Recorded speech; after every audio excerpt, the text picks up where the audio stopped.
BBA, BCA, BCom computer కోర్సులో 100% placement లభించే ఏకైక డిగ్రీ కాలేజ్ కూకట్పల్లిలోని i3 డిగ్రీ కాలేజ్ 8367215215. నమస్తే, నేను Keshav. Welcome to Suman TV. Andhra Pradesh రాజధాని అమరావతి ప్రస్తావన వచ్చిన ప్రతిసారి గ్రాఫిక్స్ మాయాజాలం గురించి మాట్లాడతాం. అసలు ప్రణాళిక ఏ విధంగా జరిగింది? ఈ ప్రణాళిక ద్వారా నిజంగానే ఒక మహానగరాన్ని నిర్మించడానికి అవకాశాలు ఉన్నాయా? అలానే ఈ ప్రణాళికలో మామూలు జనం పరిస్థితి ఏంటి? సామాన్య ప్రజలు నివసించడానికి ఎటువంటి వనరుల్ని, ఎటువంటి వసతుల్ని సమకూర్చేటువంటి ప్రణాళికగా దీన్ని రూపొందించారు. ఈ అంశాన్ని ఒకసారి విశ్లేషించేటువంటి ప్రయత్నం చేద్దాం. అమరావతి స్వరూపం అనగానే కేవలం 29 గ్రామాల రైతుల ఆక్రందన, ఆవేదన లేదా అత్యాశ కింద మాట్లాడుతున్నటువంటి తరుణంలో ఈ 29 గ్రామాల స్వరూపాన్ని బట్టి ఒక రాజధాని నిర్మాణానికి కావాల్సినటువంటి సమగ్ర రూపాన్ని ఏ విధంగా రూపొందించారు, అందులో ప్రజలకు కల్పిస్తున్నటువంటి భాగస్వామ్యం ఏంటి, ఈ అంశాలని విశ్లేషిద్దాం. ఆంధ్రప్రదేశ్ రాజధానిగా అమరావతిని డిసైడ్ చేసినట్టు నాటి నుంచి కూడా అనేక అంశాలపైన చర్చ ఎక్కువగా జరుగుతుంది. ఇది ఒక రియల్ ఎస్టేట్ మ్యాజిక్ అని, అలానే కేవలం కొద్ది మందికి కావాల్సినటువంటి వసతుల్ని కల్పించడం ద్వారా అందరి రాజధాని కాకుండా పోతుందనేటువంటి వాదన ఎక్కువగా వినిపిస్తుంది. అయితే అమరావతి ప్రణాళికలో మొత్తంగా చూస్తే 33,000 ఎకరాల భూముల్ని ప్రజల నుంచి ప్రభుత్వం సేకరించింది. అలానే మరొక 20,000 ఎకరాల ప్రభుత్వ భూమి అక్కడ అందుబాటులో ఉంది. సుమారుగా 55,000 ఎకరాలకి సంబంధించినటువంటి నవనగర నిర్మాణానికి కావలసినటువంటి ప్రణాళికని ఇందులో పొందుపరిచారు. సో అందులో ఉన్నటువంటి అంశాలని మనం చూద్దాం. మొత్తంగా చూస్తే ఒక 6 కీలకమైనటువంటి విభాగాలుగా దీన్ని విడగొట్టింది సిఆర్డిఏ, అలానే ఆంధ్రప్రదేశ్ ప్రభుత్వం. దీనిలో వచ్చేటువంటి ఏరియాస్ని ఒకసారి మనం చూస్తే కనుక మొత్తం 6 రెసిడెన్షియల్ ఏరియాస్ ఒకటి, అలానే కమర్షియల్ ఏరియాలు, ఇండస్ట్రియల్ ఏరియాలు, ఓపెన్ స్పేసెస్ అండ్ రిక్రియేషన్ అనేటువంటి ఒకటి, ఇన్స్టిట్యూషనల్ ఫెసిలిటీస్ ఇంకోటి, ఇన్ఫ్రాస్ట్రక్చర్ రిజర్వ్. ఈ 6 అంశాల ప్రాతిపదికన కూడా ప్రభుత్వం దీన్ని విభజించేటువంటి ప్రయత్నం చేసింది. సో అందులో ఎవరికి ఎంత వాటా దక్కుతుంది, అసలు నివాసయోగ్యమైనటువంటి ప్రదేశం అమరావతిలో ఎంతవరకు అందుబాటులో ఉంటుందని చూస్తే కనుక రెసిడెన్షియల్ ప్రదేశంగా 32% అవకాశం కల్పిస్తే 30% పార్క్స్ అండ్ ఓపెన్ స్పేసెస్, అంటే 30% ప్రజలకు కావాల్సినటువంటి ఆహ్లాదకరమైనటువంటి వాతావరణాన్ని సృష్టించేందుకు కావాల్సిన ఏర్పాట్లని అక్కడ ప్రభుత్వం ఏర్పాటు చేయబోతుంది. అలానే మొత్తం ఈ వ్యవస్థలో మనం ఒకసారి చూస్తే కనుక స్పెషల్ కేటగిరీ కింద ఒక 10% స్థలాల్ని పక్కన పెట్టింది.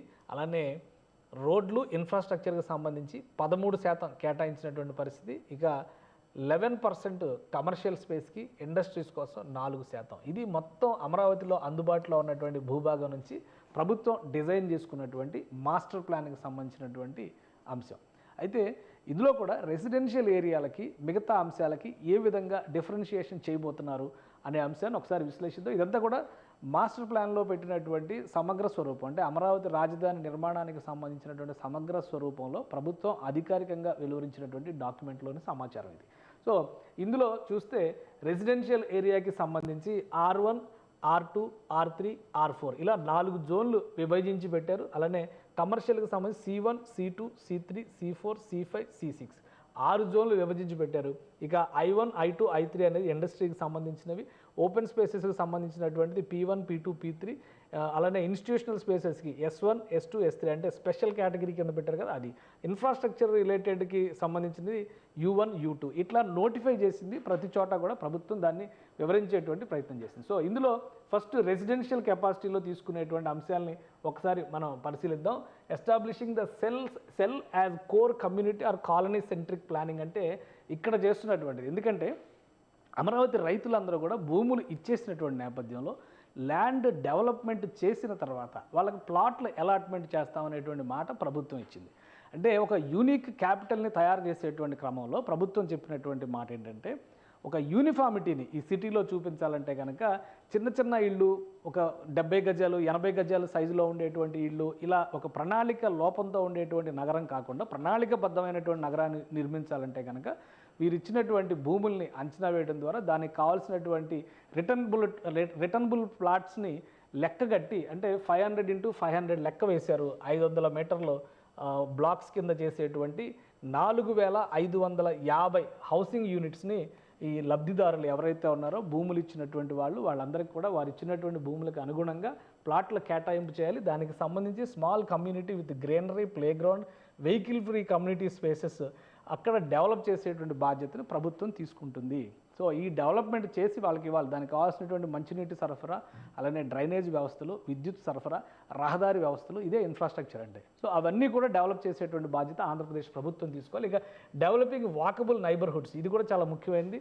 కనీసం 15,000 నుంచి 30,000 జనాభాకి కావాల్సినటువంటి లోకల్ స్ట్రీట్స్తో కూడినటువంటి ఒక పట్టణాన్ని అక్కడ ఏర్పాటు చేసేటువంటి ప్రయత్నం. అంటే కనీసం ఒక 10 నుంచి 15 నిమిషాల్లో వర్క్ చేసేటువంటి స్పేసెస్కి రీచ్ అయ్యే విధంగా కూడా వాకబుల్ నైబర్హుడ్స్ని అక్కడ డెవలప్ చేయాలనేటువంటి ఆలోచనతో ప్రభుత్వం ఈ వ్యవస్థనంతా కూడా చేస్తుంది. Well served pedestrian friendly local streets, అంటే నడిచి వెళ్ళేంత సులువుగా ఉండేటువంటివి, అలానే basic amenities such as Kinder garden, park, primary schools located walkable distances అవన్నీ కూడా దగ్గరగా ఉండేలాగా. మహానగరం అంటే అన్ని ఎంతతో దూరం వెళ్ళేటువంటి పరిస్థితి ఉండకూడదు కాబట్టి ఆ తరహాలో ఈ జోన్స్ మధ్య డెవలప్మెంట్ జరగాలని ఒక ప్రణాళిక. ఇంకొకటి క్రియేటింగ్ వైబ్రెంట్ టౌన్షిప్స్, అంటే అవసరాలకి అనుగుణంగా 60,000 నుంచి 1,00,000 జనాభాకి అవసరమైనటువంటి టౌన్షిప్స్ని వివిధ రకాలైనటువంటి క్లాసెస్ ఆఫ్ పీపుల్, అంటే వాళ్ళ ఉద్యోగాలు, వృత్తిని బట్టి వచ్చేటువంటి అనేక మంది, అనేక కేటగిరీల ప్రజలకు అనుగుణమైనటువంటి నివాసయోగ్యమైన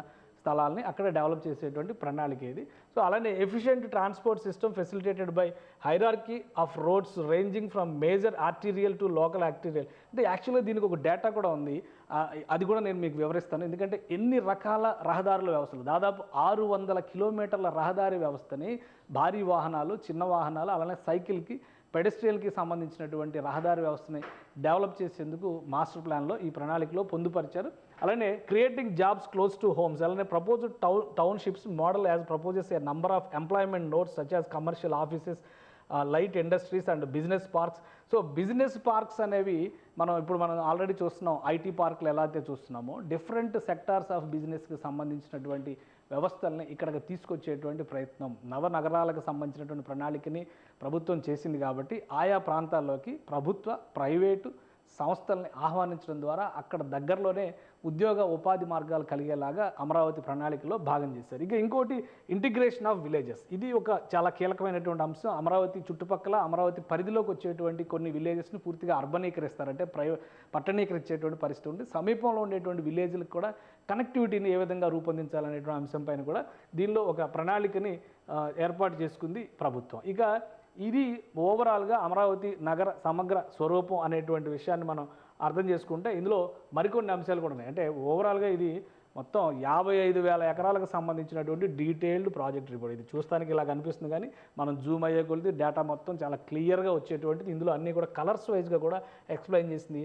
R1, R2, R3, R4 అంటే ఏంటి, C1, C2 అంటే కలర్స్ ఇచ్చేసింది. ప్రొటెక్టెడ్ ఏరియాస్, ఎక్కడెక్కడ ఏ యాక్టివిటీ చేయాలి, వాటన్నిటికీ సంబంధించినటువంటి data, institutional facilities, S1, S2, S3. So ఈ ఇన్ఫ్రాస్ట్రక్చర్కి సంబంధించినటువంటి సమగ్ర స్వరూపాన్ని ఈ 55,000 ఎకరాలకు సంబంధించినటువంటి ల్యాండ్స్లో చేసింది. గవర్నమెంట్ సిటీ ఏదైతే అడ్మినిస్ట్రేటివ్ ప్రాసెస్ అంతా కూడా రాజధానికి సంబంధించినటువంటి వ్యవస్థలన్నీ కొలువు తీరుతాయి అనుకుంటున్నారో దాన్ని ఇక్కడ నోటిఫై చేశారు. ఈ ఏరియాలో చూస్తే కనుక ఇది చాలా క్లియర్గా ఇక్కడ కనిపించేటువంటి ఏరియా, ఈ మొత్తం ఇదంతా కూడా గవర్నమెంట్ బ్లాక్స్ కింద డెవలప్ చేస్తున్నారు. సో ఇంత సమగ్రమైనటువంటి ప్రణాళికని ఆంధ్రప్రదేశ్ ప్రభుత్వం అప్పుడు రూపొందించింది. దీనికి సంబంధించి అడుగులు ముందుకు వేసేటువంటి క్రమంలోనే ఏరియాల వారీగా కూడా ఉన్నాయి. ఎందుకంటే ఇక్కడ ఒక్కొక్క జోన్, ఇక్కడ టీటీడీకి భూమిని కేటాయించారు. ఎక్కడైతే డివోషనల్ సెంట్రిక్గా డెవలప్మెంట్ జరగాలి అనుకున్నారో టీటీడీకి భూమిని కేటాయించి అక్కడ భారీ వెంకటేశ్వర స్వామి మందిరాన్ని నిర్మించేటువంటి ప్రయత్నం చేస్తున్నారు. అలానే మీడియా సిటీ అనేటువంటిది ఎక్కడైతే నోటిఫై చేశారో ఆ ప్రదేశంలో వివిధ సంస్థలకి, ముఖ్యంగా ఫిలిం ఇండస్ట్రీకి సంబంధించినటువంటి సంస్థలకు కూడా ల్యాండ్స్ కేటాయించినటువంటి పరిస్థితి ఉంది. సో ఇది మొత్తంగా ఈ సిటీకి సంబంధించినటువంటి, క్యాపిటల్ సిటీకి సంబంధించినటువంటి సమగ్ర స్వరూపం. ఇది డెవలప్మెంట్ చేయాలని భావిస్తున్నటువంటి సమగ్ర స్వరూపం. అలానే ఇందులో ఉన్నటువంటి ఫెసిలిటేషన్స్ విషయంలో ఫ్యాక్ట్స్ అండ్ ఫిగర్స్ మనం చూస్తే కనుక మొత్తం ఈ ఏరియా వైశాల్యం 217 చదరపు కిలోమీటర్లు విస్తరించి ఉండేటువంటి అవకాశం. అంటే ఇది ఆల్మోస్ట్ గతంలో చూసినటువంటి MCH, municipal corporation of Hyderabad పరిధిలో వచ్చినటువంటి స్థలంతో సరిసమానమైనటువంటి భూభాగం అక్కడ ఒక నగరంగా రూపాంతరం చెందించాలనేటువంటి ప్రయత్నం జరిగింది. అలానే ఎగ్జిస్టింగ్ సెటిల్మెంట్స్, ఆల్రెడీ అక్కడ ఉన్నటువంటి గ్రామాలు కానీ ఉన్నటువంటి ఆవాసయోగ్యమైనటువంటి ప్రదేశాలు కానీ చూస్తే ఒక 25 కనిపిస్తుంది. పాపులేషన్ చూస్తే కనుక 3.5 మిలియన్, అంటే 35 లక్షలకి సంబంధించినటువంటి జనాభాకి అక్కడ వసతులు కల్పించే విధంగా ప్రణాళికని projected population, so projected employment, అలానే చూస్తే ప్రొజెక్టెడ్ ఎంప్లాయ్మెంట్ 15 లక్షల జాబులు, అంటే 1.5 మిలియన్లు అని చెప్పారు, 15 లక్షల జాబ్స్ వచ్చే విధంగా అక్కడ ప్రణాళిక. అలానే గ్రాస్ డెన్సిటీ చదరపు కిలోమీటర్కి 16,200 మంది వచ్చే విధంగా ఆ జనాభా ఉండే విధంగా కావాల్సినటువంటి ఏర్పాట్లు ఇక్కడ చేయడం. Parks and facilities within 5 to 10 minutes walkable distances, అలానే ఓపెన్ స్పేసెస్కి సంబంధించి 30% రిజర్వ్డ్ ఏరియా.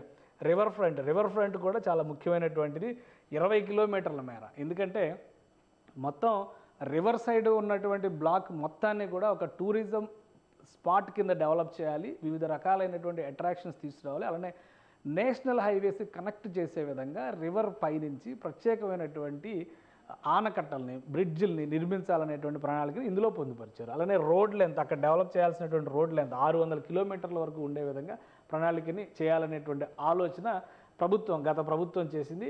సో అమరావతి నగరానికి సంబంధించి కోర్ క్యాపిటల్ ఏరియా డెవలప్మెంట్ కనుక మొదలు పెడితే మొత్తం ఈ వ్యవస్థలన్నీ కూడా ప్రజలకి అందుబాటులోకి వచ్చే విధంగా రూపొందించాలనేటువంటి ప్రణాళికని రాష్ట్ర ప్రభుత్వం చేసింది. ఇక ప్రధానంగా చూస్తే మనం 20 కిలోమీటర్ల మేర ఏదైతే మనం ఇప్పుడు అనుకున్నామో రివర్ ఫ్రంట్ ప్రాజెక్టుకి సంబంధించి ఈ గ్రీన్ బెల్ట్ మొత్తాన్ని కూడా ప్రొటెక్టెడ్ ఏరియా కింద నోటిఫై చేస్తూ ఇక్కడ పెట్టింది. దీనికి తగ్గట్టుగానే ఈ పరిసర ప్రాంతాలన్నింటిలో, అంటే ఆ చివరి నుంచి ఈ చివరి వరకు, అంటే అమరావతి బౌద్ధ విగ్రహం దగ్గర నుంచి విజయవాడ దుర్గగుడి వారధి వరకు ఉన్నటువంటి ప్రదేశం మొత్తాన్ని కూడా ఒక ప్రత్యేకమైనటువంటి టూరిజం సిటీ కింద డెవలప్ చేయాలనేటువంటి ప్రణాళికని ఇందులో పొందుపరిచింది. కాబట్టి ఒక బృహత్తరమైనటువంటి ప్రణాళిక అభివృద్ధి ప్రక్రియని పూర్తి చేయడానికి 10 నుంచి 15 సంవత్సరాలు పట్టినా ఆశ్చర్యపోవాల్సినటువంటి అవసరం లేదు. అంచనా వేసినటువంటి జనాభా కంప్లీట్గా ఆ నగరానికి చేరుకోవాలంటే కూడా 2035ని ఒక ప్రొజెక్టెడ్ డేట్ కింద గవర్నమెంట్ గతంలోనే చెప్పింది. అయితే ఇప్పటి నుంచి డెవలప్మెంట్ ప్రాసెస్ మొదలు పెడితే భవిష్యత్ అవసరాలకు తగినట్టుగా అమరావతి స్మార్ట్ సిటీ ఆవిష్కారం సాధ్యమవుతుందనేటువంటి మాట రాష్ట్ర ప్రభుత్వం చెబుతుంది. సో 5 ఏళ్ల విరామం తర్వాత అమరావతిలో ప్రారంభం కాబోయేటువంటి పనులు కలల్ని ఎంతవరకు సాకారం చేస్తాయో వేచి చూడాలి. సుమన్ టీవీలో మీ పర్సనల్ అండ్ బిజినెస్ ప్రమోషన్స్ కోసం కింది నెంబర్కి కాంటాక్ట్ చేయండి.